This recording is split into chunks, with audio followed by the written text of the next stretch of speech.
Yeah, So speaking of the bridges, Will, you prefer Highway 11 over the Trestles, don't you? I do. And why I is do. that? Because you're Chaz Champagne's relative? No, I watched Chaz Champagne catch, 2 5-pounders this year, 30 yards behind me back to back on poles I had just fished. Unbelievable. It hurt to watch. Yeah. I caught the male and he went back for the female. Yeah, But, Will Graham the fluffer, the trout. I, uh, I really enjoy Highway 11, just 'cause it, 1, the boat pressure is way less there, Yeah, and it is. a lot of people, they think that the trestle is holding more fish, and to be honest, I don't know if the trestle really holds at, like, that significantly more trout than Highway 11 does.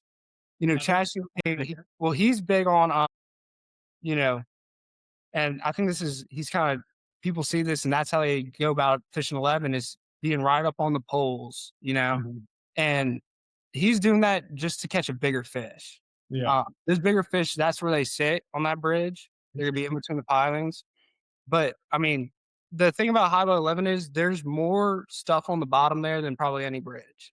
Anytime I've ever caught them, they're really good. They've mostly been off the bridge. Right. They're gonna and at one point, Highway 11 had fallen over, I think during Katrina or one of the Yeah. storms.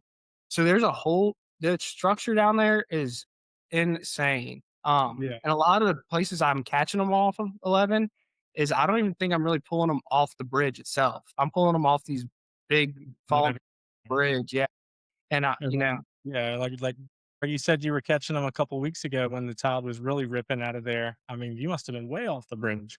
yeah, I've caught them, you know, 10, 20, 30 yards, way, way off. I'll be way off of it, and I'll look Yeah. down on both sides, and everybody's way up in the bridge, and they're getting one here or there, but they're really sitting just on top of the fish. Yeah.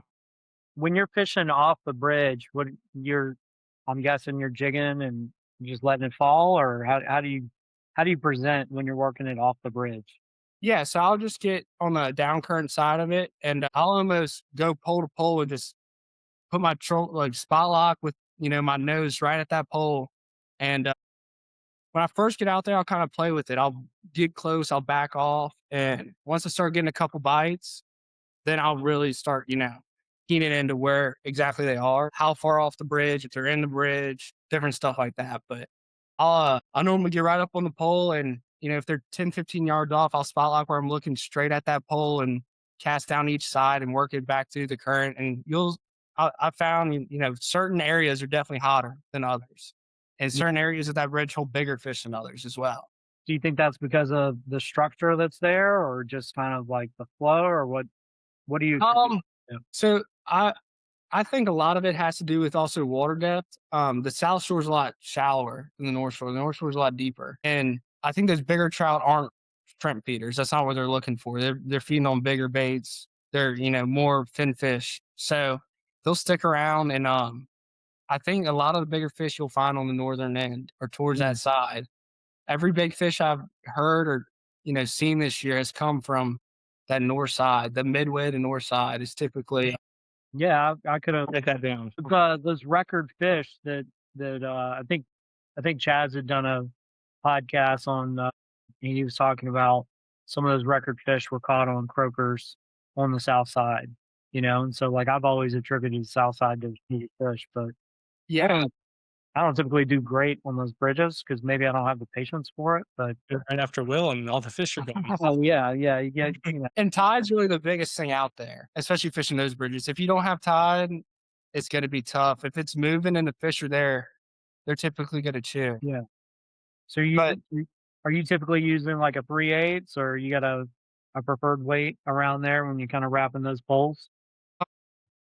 I'll normally fish a 3/8. If it's really, really ripping and I have to get away with a half, I will. But as light as I can get, even if I can, size down to a quarter, I will. When I fish grabs that bait, I don't want it to feel like any different than any other bait fish, coming through there. Yeah, yeah. Okay.